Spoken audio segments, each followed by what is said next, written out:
बात करते हैं डबल फर्टिलाइजेशन की। तो डबल फर्टिलाइजेशन क्या होता है?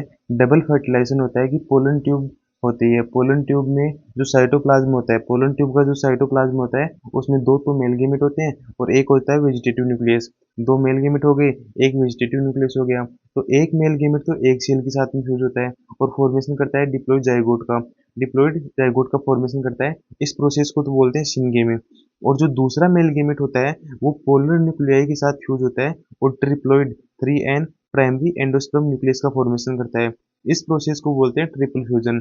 और जो दो, एक मेल गेमेट तो एक सेल के साथ में और दूसरा मेल गेमेट पोलर न्यूक्लियाई के साथ में, तो ये दोनों मेल गेमेट अलग अलग सेल के साथ में फ्यूज हो रहे हैं, तो इस प्रोसेस को बोलते हैं डबल फर्टिलाइजेशन।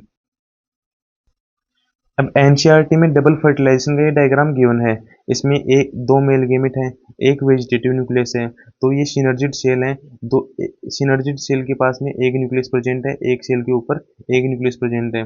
तो इसके साथ में एक मेल गेमेट तो इसके साथ में फ्यूज होगा एक न्यूक्लियस के साथ में, और जो दूसरा मेल गेमेट होगा वो फ्यूज होगा पोलर न्यूक्लियाई के साथ में। ये डायग्राम इसमें गिवन है। ये भी डायग्राम इसमें जो सिनर्जिड सेल हैं वो लास्ट में क्या होती हैं, डीजनरेट हो जाती हैं। ये डायग्राम गिवन है। अब आगे हम बात करते हैं एम्ब्रियो डेवलपमेंट, मतलब कि जाइगोट से एम्ब्रियो का फॉर्मेशन या डेवलपमेंट किस प्रकार से होता है। ये एम्ब्रियो शेक का डायग्राम गिवन है। एम्ब्रियो शेक में डीजेनरेटिक एंटीपोडल सेल्स हैं तीन, तो एक प्राइमरी एंडोस्पर्म न्यूक्लियस हो गया और प्राइमरी एंडोस्पर्म सेल हो गई, जाइगोट हो गया, और डीजेनरेटिंग सिनर्जिड्स, जो सिनर्जिड्स होते हैं वो डीजेनरेट हो जाते हैं फर्टिलाइजेशन के बाद में।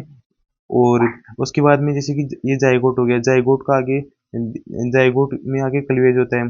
इसे दो बन गए, दो से चार बन जाते हैं, चार से आठ, आठ से 32, इस प्रकार से आगे बनते हैं। तो सबसे पहले जो एम्ब्रियो बनता है वो बनता है ग्लोबुलर एम्ब्रियो। अब ग्लोबुलर एम्ब्रियो के बाद में बनता है हार्ट शेप का एम्ब्रियो। ये जो सेल का ग्रुप है इसको बोलते हैं सस्पेंसर। सस्पेंसर का काम क्या होता है? तो सस्पेंसर का काम होता है कि जो एम्ब्रियो होता है उसको आगे एंडोस्पर्म में धकेलता है, जिससे कि एम्ब्रियो को न्यूट्रिएंट या पोषण मिल पाता है एंडोस्पर्म से, है ना। और उसके बाद में ये टोरपीडो शेप होती है, टोरपीडो शेप पाया जाता है कैप्सुला में। Thank you.